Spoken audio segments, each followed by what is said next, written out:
السلام عليكم ورحمة الله تعالى وبركاته. مرحبا بكم متتبعين الكرام، متتبعي قناة أسماء التعليمية. مرحبا بكم في هذا الفيديو جديد اللي غادي نديرو فيه تاني درس من مادة الاجتماعيات، التاريخ، ازدهار الدولة المغربية، المرابطون والموحدون.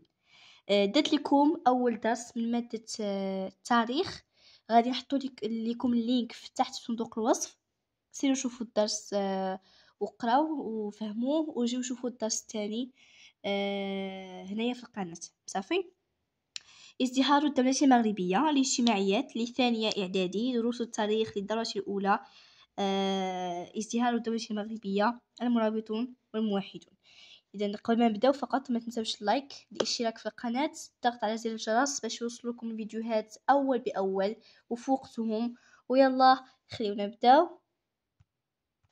ازدهار الدولة المغربية، المرابطون والموحدون. المقدمة: أسس المرابطون والموحدون أكبر الدول الإسلامية بالغرب الإسلامي. فما هي مميزات تطور الدولتين؟ وما هي المميزات الشخصية للمؤسسين لها؟ وما هي المظاهر الحضارية التي ارتبطت بها؟ هذه فقط عبارة عن مقدمة كنعرفوا بها جليش غادي نهضروا في هذا الدرس هذا. نهضروا على مميزات تطور الدولة المرابطية والدولة الموحدية. غادي نتعرفوا على المميزات الشخصية للمؤسسين لها، يعني غنتعرفوا على المميزات الشخصية لمؤسس الدولة المرابطية والمميزات الشخصية لمؤسس الدولة الموحدية. أيضا سنتعرف عن المظاهر الحضارية التي ارتبطت بالدولة المرابطية والتي ارتبطت بالدولة الموحدية. إذا نبتدئ بأول فقرة. عرف المغرب أوج امتداده في العهد المرابطي والموحدي. إذا هنا لدينا أوج امتداد المغرب في العهد المرابطي. تشكلت نواة الدولة المرابطية على يد عبد الله بن ياسين سنة 1024 ميلادية. يعني عرفتوا دابا حنا 2023، هنا راه 1024. إذا شوفوا الفرق السنين اللي كاين من 1024 ميلادية حتى 2023، يعني تقريبا راه نقدروا نقولوا 1000 سنة. نقدروا نقولوا 1000 سنة ولا 1000 الفرق، يعني حيت هنا 24 حنا 23 و23 نفسها راه اصلا قربت تسالي. هاد 2023 قربت تسالي، دونك نقدروا نقولوا تقريبا فرق 1000 سنة إلا شوية، 1000 سنة تقريبا. إذا تشكلت نواة الدولة المرابطية على يد عبد الله بن ياسين سنة 1024 ميلادية، الذي وحد القبائل الصنهاجية الصحراوية، وعرفت أوج امتدادها في عهد السلطان يوسف بن تاشفين الذي بنى مدينة مراكش واتخذها عاصمة لدولته. لكن بوفاته سنة 1107 ميلادية ضعفت الدولة المرابطية وانهارت على يد الموحدين سنة 1147 ميلادية. وقد امتدت الدولة المرابطية من الصحراء جنوبا حتى الأندلس شمالا بعد هزم المسيحيين في معركة الزلاقة سنة 1086 ميلادية. أول حاجة مهمة في التاريخ هي حفظ التواريخ. التاريخ يساوي التواريخ. هنا خصكم تعرفوا أول حاجة متى تشكلت نواة الدولة المرابطية. إذا تشكلت نواة الدولة المرابطية سنة 1024 ميلادية. 1024 ميلادية. ثانيا خصكم تعرفوا على من الذي وحد القبائل الصنهاجية الصحراوية.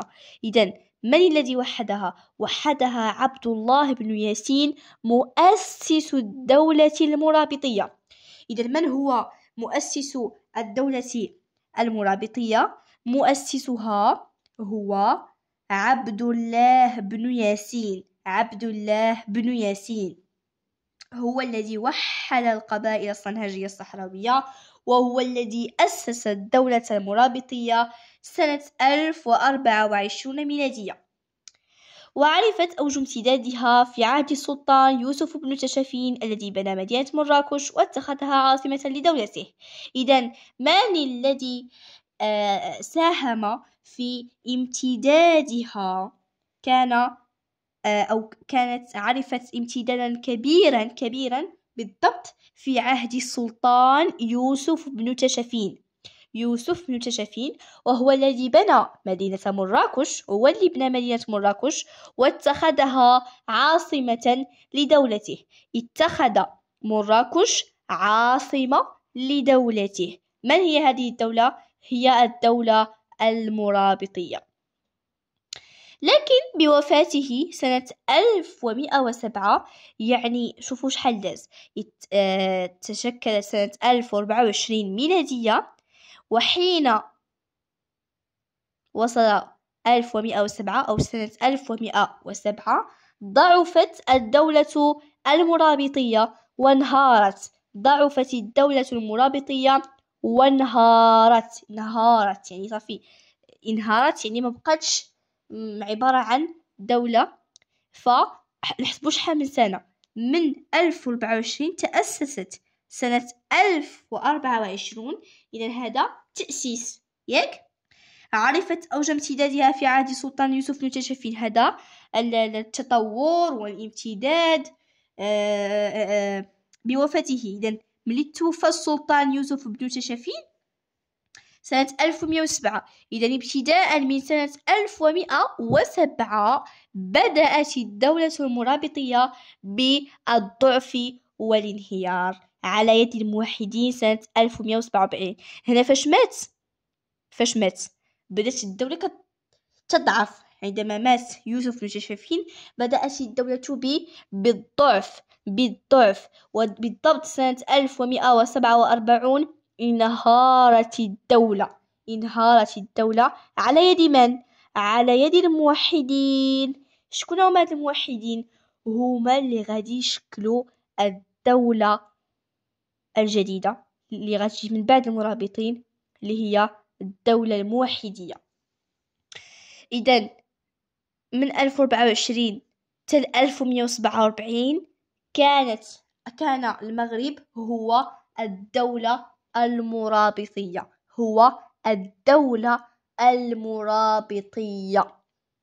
ابتداء من 1147 بدأت الدولة كياخدوها الموحدين. يعني ولات بدات كتولي ديالهم، كيف ما كنقولوا حنا بدات كتولي ديالهم. وقد امتدت الدولة المرابطية من الصحراء جنوبا حتى الأندلس شمالا بعد هزم المسيحيين في معركة الزلاقة سنة 1086 ميلادية. إذن الدولة المرابطية امتدت أقصى امتدادها وصل إلى الصحراء جنوبا حتى الأندلس شمالا. إذن أقصى امتداد وصلت إليه في الجنوب كان الصحراء، وأقصى امتداد في الشمال كان هو الأندلس. بعد ماذا؟ بعد أن هزموا المسيحيين في معركة الزلاقة. عندما هزموا المسيحيين في معركة الزلاقة سنة 1086، هي سنة 1086 حصلوا على الأندلس في الشمال. إذن وصلوا إلى الأندلس شمالا بعد هزم المسيحيين في معركة الزلاقة سنة 1086. هذه كانت معلومات عن العهد المرابطي. الآن العهد الموحدي. ساهمت حركة المهدي بن سمرت في قبيلة هرغا المصمودية من تأسيس دولة الموحدين لتشمل المغرب الأقصى والأوسط وإفريقية والأندلس. لكن بعد الانهزام في معركة العقاب سنة 1212 ميلادية ضعف الموحدون وسقطت دولتهم على يد المرينيين سنة 1263. لاحظوا بلي العهد المرابطي تحدثنا بزاف عليه، العهد الموحدي لا. المعلومات اللي عطاونا في العهد الموحدي هي أن المهدي بن تومرت هو الذي أسس الدولة الموحدية، وقد ساهمت حركاته في قبيلة هرغ المصمودية من تأسيس دولة الموحدين لتشمل ماذا؟ شملت الكثير، فقد شملت المغرب الأقصى والأوسط وإفريقية والأندلس. لكن بعد الانهزام في معركة العقاب سنة 1212، يعني في سنة 1200، يعني هما راه خداو واحد الفترة ديال الحكم كتر من الدولة المرابطية. الدولة المرابطية من 1024 حتى 1086، نقولوا حتى 1107 تقريبا، لا ماشي 1086 اسمحوا لي، حتى 1147، حتى 1147. ولكن الموحدين خداوها من 1147 حتى تقريبا 1269، يعني هما راه حكموها اكثر من العهد المرابطي. إذن متى بدأ الموحدون بالضعف وسقوط دولتهم؟ بعد الانهزام في معركة، وهي معركة العقاب سنة 1212، فقد ضعف الموحدون وسقطت دولتهم على يد المارينيين سنة 1269. إذن العهد المرابطي، بعده كان العهد الموحدي، ثم العهد الماريني. إن شاء الله غادي نتحدثوا عليه في الدروس المقبلة بإذن الله. مي احنا دابا كنهضروا فقط على العهد المرابطي والعهد الموحدي. إذن هذه كانت بعض المعلومات عن أوج امتداد العهد المرابطي والموحدي. تحدثنا عن مؤسسي هذه الدولة، تحدثنا أيضا عن الكثير من المعلومات التاريخية عن هاتين الدولتين أو هذان العهدان، وهما العهد المرابطي والعهد الموحدي. نتلاقوا إن شاء الله في الفيديو الجاي اللي غادي نناقشوا فيه واحد الأمر آخر، وهو من هو يوسف بن الشفين، وما هي مميزات شخصيته، ومن هو المهدي بن تومرت، وما هي مميزات شخصيته، ومن هم أهم ملوك الدولتين. نتلاقوا إن شاء الله في بقية أو تكملة الدرس إن شاء الله في الفيديو المقبل. شكرا لكم على المتابعة، متابعي أسماء التعليمية.